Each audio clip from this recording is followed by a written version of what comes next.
হিমঘরের দুই কর্মীর হাত পা বেঁধে চুরির অভিযোগ। পশ্চিম মেদিনীপুরের চন্দ্রকোনার ঘটনা।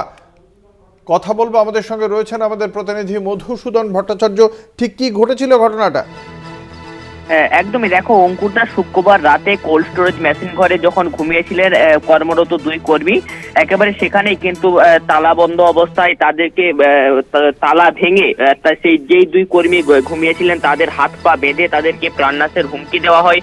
তারপরেই কিন্তু বৈদ্যুতিক যে ট্রান্সফরমার থেকে বহু মূল্য যে কোল্ড স্টোরেজে থাকা যন্ত্রাংশ, সেই যন্ত্রাংশ কিন্তু তারা চুরি করে নিয়ে যাওয়ার একটা চেষ্টা করে। পরে পুরো ঘটনা কিন্তু দ্বারস্থ হয়েছে চন্দ্রকোনা থানায়।